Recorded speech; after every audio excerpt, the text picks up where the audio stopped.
ಸರ್ಕಾರಿ ಶಾಲೆಗಳಲ್ಲಿ ಸಮಸ್ಯೆಗಳು ಇರ್ತವೆ. ಆದರೆ ಅಂಕಿತ ಎಲ್ಲವನ್ನ ಮರೆತು 625 ಅಂಕಗಳನ್ನ ಪಡೆದಿದ್ದಾರೆ. ಈ ರೀತಿ ಸಾಧನೆ ಮಾಡುವ ಛಲ ಇರಬೇಕು.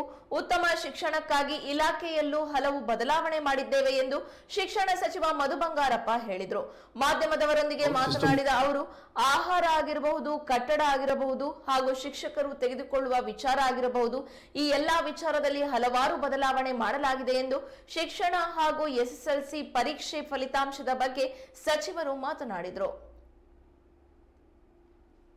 ಚೆನ್ನಾಗಿದೆ, ಇಲ್ಲಿ ಮಾತಾಡಕ್ಕೆ ಖುಷಿ ಆಗ್ತದೆ. ಎಸ್ಎಸ್ಎಲ್ಸಿ ರಿಸಲ್ಟ್ನ ಎಲ್ಲರೂ ಕೂಡ ನೋಡ್ತಾ ಇದ್ರು, ಏನಾಗ್ತದೆ ಅಂಥೇಳಿ. ಕೆಲವು ಬದಲಾವಣೆಯನ್ನು ನಾವು ಮಾಡಿದ್ವಿ. ನಾನು ಹೆಚ್ಚು ಅದ್ರ ಬಗ್ಗೆ ವಿಶ್ಲೇಷಣೆ ಮಾಡೋದ್ರ ಬದಲು ನಿಮ್ಮ ಪ್ರಶ್ನೆಗಳನ್ನು ತಗೊಳ್ಳಿಕ್ಕೆ ಇಷ್ಟಪಡ್ತೀನಿ. ಅದಕ್ಕಿಂತ ಪೂರ್ವಕವಾಗಿ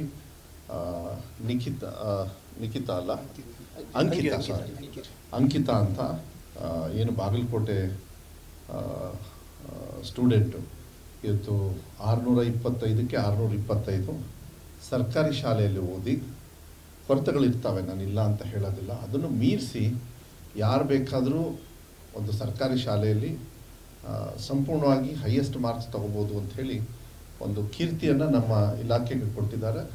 ಅದಕ್ಕೆ ಅಂಕಿತಾ ಅವರಿಗೆ, ಅವ್ರ ತಂದೆ ತಾಯಿಯವರಿಗೆ, ಆ ಶಾಲೆಯ ಶಿಕ್ಷಕರಿರ್ಬೋದು, ಆಡಳಿತ SDMC ಅವರು ಇರ್ಬೋದು, ಮತ್ತು ಎಲ್ಲರಿಗೂ ಕೂಡ ನಾನು ನಮ್ಮ ಸರ್ಕಾರದ ವತಿಯಿಂದ ವೈಯಕ್ತಿಕವಾಗಿ ಎಲ್ಲರ ವತಿಯಿಂದ ಅವರಿಗೆ ಕಂಗ್ರ್ಯಾಚುಲೇಷನ್ನು, ಅಭಿನಂದನೆ, ಧನ್ಯವಾದಗಳನ್ನು ಕೂಡ ನಾನು ಹೇಳಲಿಕ್ಕೆ ಇಷ್ಟಪಡ್ತೀನಿ. ಯಾಕೆಂದರೆ ನಾನು ಯಾವಾಗಲೂ ಕೂಡ ಹೇಳ್ತಾ ಇದ್ದೆ, ಸರ್ಕಾರಿ ಶಾಲೆಗೆ ಮಕ್ಕಳು ಬಂದಿಲ್ಲ, ನಾನು ಇಲ್ಲಿ ಓದಬೇಕು ಅಂತಕ್ಕಂಥದ್ದು ಆಸೆ ಬರಬೇಕು, ಆ ನಿಟ್ಟಿನ ಮೇಲೆ ಹೋಗ್ತೀವಿ ಅಂಥೇಳಿ.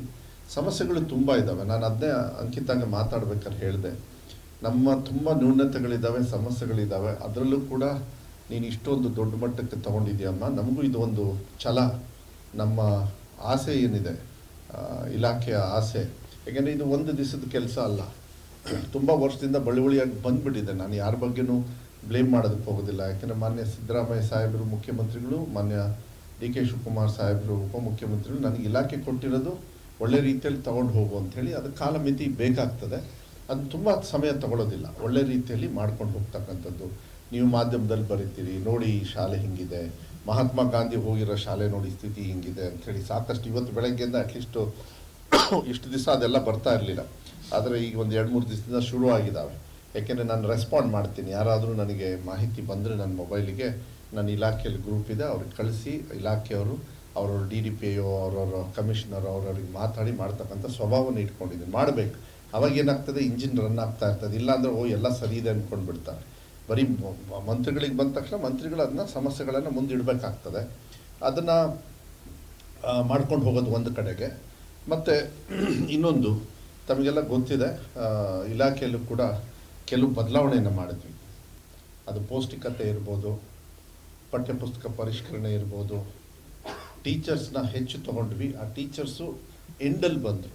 12,000 ಟೀಚರ್ಸ್ ನಾವೇನು ತೊಗೊಂಡಿದ್ದೀವಿ, ಅವರು ಎಂಡ್ ಆಫ್ ದ ಇಯರ್, ಯಾಕೆಂದರೆ ಕೋರ್ಟಿಗೆ ಹೋಯಿತು, ತಮಗೆಲ್ಲ ಗೊತ್ತಿದೆ, ನೀವು ಸಾಕಷ್ಟು ಪ್ರಶ್ನೆಗಳನ್ನು ಹೇಳಿದ್ರಿ.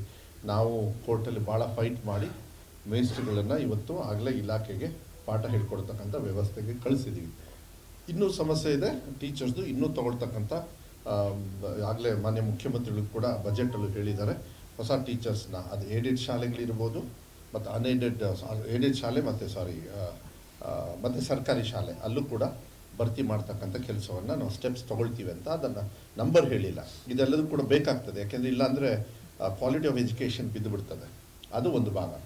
ಅದ್ರ ಜೊತೆಗೆ ನಾವು ಫ್ರೀ ಕರೆಂಟು, ಫ್ರೀ ನೀರು ಇದನ್ನೆಲ್ಲ ಕೊಟ್ವಿ. ಯಾಕೆ ಅಂತ ಹೇಳ್ತೀನಿ, ಇದನ್ನೆಲ್ಲ ಯಾಕೆ ಮಾಡಿರೋದಂದರೆ ಸುಮ್ಮನೆ ಶೋಕಿಗೆ ನಾವು ಮಾಡಲಿಲ್ಲ. ನಮಗೆ ಗೊತ್ತಿತ್ತು ಎಕ್ಸಾಮ್ನ ನಾವು ಸ್ವಲ್ಪ ಸ್ಟ್ರಿಕ್ಟಾಗಿ ಮಾಡ್ತೀವಿ ಅಂಥೇಳಿ ಒಂದು ಆಸೆ ಇತ್ತು. ಯಾಕೆ ಅಂತ ಹೇಳ್ತೀವಿ, ನಾನು ಹೆಚ್ಚು ಒತ್ತು ಹೇಳೋದಕ್ಕೆ ಹೋಗೋದಿಲ್ಲ, ನೀವು ದಯವಿಟ್ಟು ಅದಕ್ಕೆ ಹೆಚ್ಚು ಒತ್ತು ಕೊಡೋಕ್ಕೆ ಹೋಗಬೇಡಿ. ಅವಾಗೇನಾಗ್ತದೆ, ನಮ್ಮ ರಾಜ್ಯದಲ್ಲಿ ಆ ಡಿವಿಷನ್ ಮಾತುಗಳು ಬರ್ತವೆ, ಅದಕ್ಕೆ ನಾನು ಹೇಳೋದಕ್ಕೆ ಹೋಗೋದಿಲ್ಲ. ಸ್ಯಾಂಟಿಟಿ ಅಂದರೆ ಪವಿತ್ರತೆ, ಎಕ್ಸಾಮಿನೇಷನ್ನ ಪವಿತ್ರತೆಯನ್ನು ಕಾಪಾಡ್ತಕ್ಕಂಥ ಕೆಲವು ನಿರ್ಧಾರಗಳನ್ನು ನಾವು ತಗೊಳ್ಬೇಕಾಗಿತ್ತು. ಅದು ಮಾನ್ಯ ಮುಖ್ಯಮಂತ್ರಿಗಳ ಮಾರ್ಗದರ್ಶನದ ಮೇಲೆ ಹುಷಾರಾಗಿ ನೋಡಿಕೊಂಡು ಮಾಡಬೇಕಾಗ್ತದೆ. ಇಲ್ಲಾಂದರೆ ಮಕ್ಕಳು ಅವ್ರ ಮುಂದಿನ ಹಂತದಲ್ಲಿ ಅವ್ರು ಮುಂದೆ ಓದಬೇಕಾದ್ರೆ ಸಿಕ್ಕಾಕೊಂಡ್ಬಿಡ್ತಾರೆ. ಉದಾಹರಣೆಗಳು ನನ್ನ ಪೇರೆಂಟ್ಸ್ನ ಭೇಟಿ ಮಾಡಿದ್ದೀನಿ.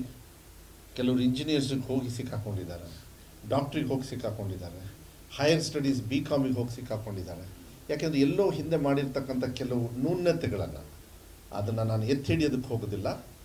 ಅದರಿಂದ ಪಾಪ ಅವ್ರ ಭವಿಷ್ಯಕ್ಕೆ ನಾವು ತಪ್ಪು ದಾರಿಯನ್ನು ತಗೊಳ್ತಕ್ಕಂಥ ವ್ಯವಸ್ಥೆ ನನ್ನ ಇಲಾಖೆಯಲ್ಲಿ ಆಗಬಾರ್ದು ಅಂತ ನಿಟ್ಟಿನ ಮೇಲೆ ನಾವು ಮಾಡಿದ್ವಿ.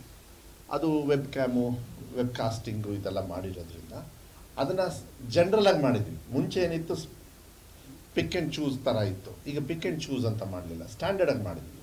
ಇದು ಆಬ್ವಿಯಸ್ಲಿ ರಿಸಲ್ಟಿಗೆ ಸ್ವಲ್ಪ ಎಫೆಕ್ಟ್ ಆಯಿತು, ಇಲ್ಲ ಅಂತ ಹೇಳಲ್ಲ. ನಾವು ಗ್ರೇಸನ್ನು ಕೊಟ್ವಿ. ಹಿಸ್ಟ್ರಿಯಲ್ಲಿ 20% ಯಾರೂ ಗ್ರೇಸ್ ಕೊಟ್ಟಿರಲಿಲ್ಲ, ನಾನು ಒಪ್ಕೊತೀನಿ. ಆದರೆ 10% ಕೊಟ್ಟಿದ್ದಾರೆ, 12% ಕೊಟ್ಟಿದ್ದಾರೆ. ಬೇರೆ ಕೋವಿಡ್ ಸಂದರ್ಭದಲ್ಲಿ 100% ಕೊಟ್ಬಿಟ್ಟಿದ್ದಾರೆ, ಯಾಕೆಂದರೆ ಯಾರೂ ಎಕ್ಸಾಮ್ ಬರೀಲಿಲ್ಲ. ಈ ಎಕ್ಸಾಮ್ ಸ್ಪೆಷಾಲಿಟಿ ನಾನು ಹೇಳ್ತೀನಿ. ಕೋವಿಡ್ ಸಂದರ್ಭದಲ್ಲಿರೋರು ಇವಾಗ SSLC ಬರೀತಾ ಇದ್ದಾರೆ. ದಯವಿಟ್ಟು ನೆನ್ಪಿಟ್ಕೊಳ್ಳಿ. ಬೇರೆಯವರು ಹೋಗ್ತಿರೋರು ಕೋವಿಡ್ ಬರ್ದಿದ್ದಾರೆ, ಅದು ಬೇರೆ ಪ್ರಶ್ನೆ. ಕೋವಿಡಲ್ಲಿರೋರಿಗೆ ಆ ಟೈಮಲ್ಲಿ ಅವಶ್ಯಕತೆ ಇರ್ತಕ್ಕಂಥ ಎಜುಕೇಷನ್ ಸಿಗದೇ ಇದ್ದಾಗ ಅವ್ರಿಗೆಲ್ಲೋ ಒಂದು ರೀತಿಯಲ್ಲಿ ಕೊರತೆ. ಈಗ ನಾವು ಒಂದು ಟ್ಯೂಷನ್ ಕೊಟ್ಟಿದ್ರೆ ಚೆನ್ನಾಗಿ ಓದ್ತಿದ್ನೋ ನನ್ನ ಮಗ, ಇಲ್ಲಾಂದರೆ ಸ್ವಲ್ಪ ಚೆನ್ನಾಗಿ ಓದ್ತಿದ್ನೋ, ಇಲ್ಲ ಇನ್ನೂ 2 ಸಬ್ಜೆಕ್ಟಿಗೆ ಹೇಳ್ಕೊಟ್ಟಿದ್ರು, ನಾವೆಲ್ಲ ಮಾತಾಡ್ತೀವಲ್ಲ. ಸೇಮ್ ಇದು ಇಟ್ಸ್ ನಾಟ್ ಡಿಫ್ರೆಂಟ್. ಸೇಮ್ ಇದನ್ನು ನಾವು ಅನಾಲಿಸಿಸ್ ಮಾಡಿ ಟೆಕ್ನಿಕಲಿ ಎಲ್ಲ ಮಾಡಿದಾಗ ಒಂದು ಕಡೆಗೆ ಅಲ್ಲಿ ಕರೆಕ್ಟಾಗಿ ಅವರು 4 ವರ್ಷಕ್ಕೆ 6ನೇ ಕ್ಲಾಸ್ ಅವರು ಬರ್ತಾರೆ. ಯಾಕೆಂದರೆ 6ನೇ ಕ್ಲಾಸು 7ನೇ ಕ್ಲಾಸ್ ಭಾಳ ಇಂಪಾರ್ಟೆಂಟ್. 5ನೇ ಕ್ಲಾಸಿಂದ ಬರ್ತಾರಲ್ಲ, 5ನೇ ಕ್ಲಾಸ್ ಮೇಲೆ ಮಕ್ಕಳು ಅಲ್ಲಿವರೆಗೂ ಒಂದು ಜನರಲ್ಲಿರುತ್ತೆ. ಸಬ್ಜೆಕ್ಟಾಗಿ ಈಗ ಒಂದು ಸಬ್ಜೆಕ್ಟು ಅಂದಾಗ ಡಿಸೆಕ್ಷನ್, ಒಂದು ಥಿಯರಿ ಪ್ರಾಕ್ಟಿಕಲ್ ಓದ್ತಾ ಇರ್ತೀವಿ, ಥಿಯರಿ ಓದ್ತಾ ಇರ್ತೀವಿ, ಪ್ರಾಕ್ಟಿಕಲಿಟಿಗೆಲ್ಲ ಎಂಟ್ರಿ ಆಗ್ತಾ ಹೋಗ್ತೀವಿ. ನಿಮಗೆ ಲ್ಯಾಬು, ಸೈನ್ಸ್ ಲ್ಯಾಬು, ಈ ಎಂಟ್ರಿ ಆಗ್ತಕ್ಕಂಥ ಸಂದರ್ಭದಲ್ಲಿ ಕಷ್ಟ ಆಗ್ಬಿಡ್ತದೆ. ಆ ಮಕ್ಕಳು SSLC ಎಕ್ಸಾಮ್ ತೆಗಿಬೇಕಾದ್ರೆ ಅವರ ಕೊರತೆ ಏನು, ನಮ್ಮ ಶಿಕ್ಷಣ ತಗೊಳ್ಳೋದ್ರಲ್ಲಿ ಕೊರತೆಗೆ ಅಲ್ಲಿ ಬಂದು ನ್ಯೂನತೆ ಆಗ್ತಕ್ಕಂಥದ್ದು. ಅದ್ರ ಜೊತೆಗೆ ಈ ಏನು 20% ನಾವು ಕೊಟ್ಟಿದ್ದೀವಿ, ಅದನ್ನು ಹಗುರವಾಗಿ ತಗೊಳ್ಳೋದು ಬೇಡ ಅಂಥೇಳಿ ನಮ್ಮ ಮಕ್ಕಳಿಗೂ ಕೂಡ ಹೇಳಿದ್ದೀವಿ. ನಾವು ಅದೇ ಟೈಮಲ್ಲಿ ನಿಮಗೆ ನೆನಪಿದೆಯಾ, 2 ಎಕ್ಸಾಮ್ ಮಾಡ್ತೀನಿ ಅಂಥೇಳಿ ನಾನು ಮುಂಚೆನೇ ಹೇಳಿದ್ದೆ. ಯಾಕೆ ಎಕ್ಸಾಮ್ ಎರಡು ಮಾಡ್ತಾ ಇದ್ದೀವಿ ಅಂದರೆ ಅದನ್ನು ಶೋಕಿಗೇನಲ್ಲ, ಅದನ್ನು ಮಾಡ್ತಾ ಇರೋದು ಈ ಥರ ತೊಂದರೆ ಆಗಬಹುದು, ಅದನ್ನು ನಾವು ಮುಂಚೆ ರೆಡಿ ಆಗಬೇಕು. ಸಪ್ಲಿಮೆಂಟ್ರಿ ಬೇಡ, ಮಕ್ಕಳಿಗೆ ವಿಶ್ವಾಸ ಕೊಡಬೇಕು, ನೀವು ಧೈರ್ಯವಾಗಿ ಎಕ್ಸಾಮಿನೇಷನ್ನ ಹೋಗಿ ಹ್ಯಾಂಡಲ್ ಮಾಡಿ. ಈಗ they are going to write just regular exams. ನಾನು ಅದಕ್ಕೆ ತಮ್ಮ ಮಾಧ್ಯಮದ ಮೂಲಕ ನಾವು ಇಲಾಖೆಯಲ್ಲೂ ಕೂಡ ಈಗಾಗಲೇ ಎಲ್ಲ ಮೆಸೇಜ್, ಈಗ ಸ್ಪೆಷಲ್ ಕ್ಲಾಸಸ್ ಇನ್ನೊಂದು ಮಂಡೇಗೆ ಫೈನಲ್ ಮೀಟಿಂಗ್ ಇಟ್ಕೊಂಡಿದ್ದೀವಿ. ಆಲ್ ಆರ್ ರೆಡಿ, ಎಲ್ಲ ನಮ್ಮ ವ್ಯವಸ್ಥೆ ರೆಡಿ ಇದೆ. ಎಲ್ಲ ಕಡೆಯೂ ಕೂಡ SSLC ಅವರಿಗೆ ಮತ್ತೆ ಸ್ಪೆಷಲ್ ಕ್ಲಾಸಸ್ನ ಅಂದರೆ regular with mid day meal ಭಾಳ ಮುಖ್ಯ. ಮಿಡ್ ಡೇ ಮೀಲ್ ಕೊಟ್ಟು ಅವ್ರಿಗೆ ಮಾಡ್ತಕ್ಕಂಥದ್ದು. ಯಾಕೆಂದರೆ ಐ ಥಿಂಕ್ June 7 ಯಾವಾಗೋ ಗೊತ್ತಿಲ್ಲ, ಈಗ ಅದು ಡೇಟು ಕೂಡ ಅನೌನ್ಸ್ ಮಾಡಿದ್ದಾರೆ. ಅದು ನಾನು ಮತ್ತೆ ರೀಚೆಕ್ ಮಾಡಬೇಕು ನೆಕ್ಸ್ಟ್ ಎಕ್ಸಾಮಿಗೆ, ಅದ್ರ ನೆಕ್ಸ್ಟ್ ಎಕ್ಸಾಮಿಗೆ ಕೂಡ. ಸೊ ಯಾರು 20% ರೇಸಲ್ಲಿ ಇವತ್ತು ಪಾಸ್ ಆಗಿದ್ದೀರಿ, ದಯವಿಟ್ಟು ನಾನು ಅವರಿಗೆ ಮನವಿಯನ್ನು ಮಾಡಲಿಕ್ಕೆ ಇಷ್ಟಪಡ್ತೀನಿ. Go and take exam. ಹೇಗಿದ್ರು ಪಾಸ್ ಆಗಿದ್ದೀರಾ, ನಾವು ಸರ್ಕಾರದಿಂದ ನಿಮಗೆ ಸಹಕಾರ ಮಾಡಿದೆ. ಯಾಕೆಂದರೆ ಸ್ವಲ್ಪ ಕೆಲವು ಸ್ಟ್ರಿಕ್ಟಾಗಿ ಮಾಡಿರೋದ್ರಿಂದ ನಿಮಗೆ ತೊಂದರೆ ಆಗಿರ್ಬೋದು. ಆದರೆ ಮತ್ತೆ ಧೈರ್ಯವಾಗಿ ಹೋಗಿ ಎಕ್ಸಾಮ್ ತೊಗೊಂಡು ನೀವೇನು ಜಸ್ಟ್ ಪಾಸ್ ಆಗಿದ್ದೀರಿ ಅದನ್ನು ಬೀಟ್ ಮಾಡಿ. ಯಾಕೆ ನಿಮ್ಮ ಎಕ್ಸಾಮ್ ಇದು ನಿಮ್ಮ friendly exam, you don't have to be scared or anything. ಅದರಲ್ಲಿ ಹೆಚ್ಚು ಕಮ್ಮಿ ಆದರೆ still you are passed. So 3rd exam ತೊಗೋಬೋದು. ಪ್ಲಸ್ ಯಾರ್ಯಾರು ಈ ಸ್ಟ್ರಿಕ್ಟ್ ಮಾಡಿದಾಗ ಎಲ್ಲಿ ನಿಮಗೆ ತೊಂದರೆ ಆಗಿದೆ, ಮಾರ್ಕ್ಸ್ ಜಾಸ್ತಿ ತೊಗೊಳಕ್ಕಾಗಿಲ್ಲ, ದಯವಿಟ್ಟು ನೀವು ತಗೊಳ್ಳಿ, ಮತ್ತೆ ಎಕ್ಸಾಮ್ ತೊಗೊಂಡು ನೀವು ಮಾಡಿ. ಯಾಕೆಂದರೆ ನಿಮ್ಮ ಕರ್ತವ್ಯ ಅದು. ಅದಕ್ಕೆ ನಮ್ಮ ಟೀಚರ್ಸು ಎಲ್ಲ ಕಡೆಯೂ ಕೂಡ ರೆಡಿಯಾಗಿದ್ದಾರೆ. ಇದನ್ನು ನಾವು ಮುಂಚೆನೇ ಪ್ರಿಪೇರ್ ಮಾಡ್ಕೊಂಡ್ಬಿಟ್ವಿ, ನಮಗೆ ಈ ಥರ ಆಗಬಹುದು ಅಂತಕ್ಕಂಥದ್ದು ನಿಟ್ಟಿನ ಮೇಲೆ. ಸೊ ಐ ಥಿಂಕ್ ಒಂದು ಎಕ್ಸಾಮಿನೇಷನ್ನ ಪವಿತ್ರತೆ ಕಾಪಾಡೋದ್ರ ಜೊತೆಗೆ ಇವ್ರನ್ನ ಮುಂದೆ ಹುಷಾರಾಗಿ ದಡ ಸೇರಿಸ್ತಕ್ಕಂಥ ಕೆಲಸವನ್ನು ಕೂಡ ನಾವು ಮಾಡಿದ್ವಿ. ಮತ್ತು ಆ ಪ್ರಾಕ್ಟೀಸು ಕೂಡ ಈಗ ಬರ್ತದೆ. ಅವರಿಗೆಲ್ಲ ಸ್ಪೆಷಲ್ ಕ್ಲಾಸ್ ತೊಗೊಂಡು ಹೋಗ್ತಕ್ಕಂಥದ್ದು ವ್ಯವಸ್ಥೆಯನ್ನು ಡೇಟ್ ಎಲ್ಲ ಕರೆಕ್ಟಾಗಿ ಸೆಟ್ ಮಾಡ್ಕೊಂಡಿದ್ವಿ. ಶಿವಮೊಗ್ಗಕ್ಕೆ 3 2nd, 3rd, 4th I think 624 continuous ಏನೋ ಬಂದಿದೆ. 2nd, 3rd, 4th ಕರೆಕ್ಟ್ ಅಲ್ಲ ರ್ಯಾಂಕು? 4th rank. ಸೊರಬಕ್ಕೆ 3 ಬಂದಿದೆ. ಸೊರಬಕ್ಕೆ 3 ಅದು ತುಂಬ ಲೆಕ್ಕ ಕೊಟ್ಬಿಟ್ಟಿದ್ದಾರೆ, ತಲೆ ಕೆಟ್ಟೋಗ್ಬಿಡುತ್ತೆ, ನಮಗೆ ಗೊತ್ತಾಗೋದಿಲ್ಲ. ಅದು ತುಂಬ ಇದಾವೆ ಅದರೊಳಗೆ. ಸೊ ಒಂದು ರೀತಿಯಲ್ಲಿ ಮುಂದಿನ ವರ್ಷಕ್ಕೆಲ್ಲ ನಾವು ಯಾವ ರೀತಿ ಆಗಬೇಕು. ಆಮೇಲೆ ನಾವು ಏನು ಮಾಡಿದ್ವಿ ಇವಾಗ ಅದನ್ನು CBSE ಅವರು, ಈವನ್ ಡಿಗ್ರಿಯವರು, engineering the way we conduct ಎಕ್ಸಾಮಿನೇಷನ್ನ ನಾವು ಮಾಡಬೇಕು ಅಂತೇಳಿ ಆಗಲೇ ಆ ಇಲಾಖೆಯವರು ನಮ್ಮ ಟಚ್ಚಲ್ಲಿದ್ದಾರೆ.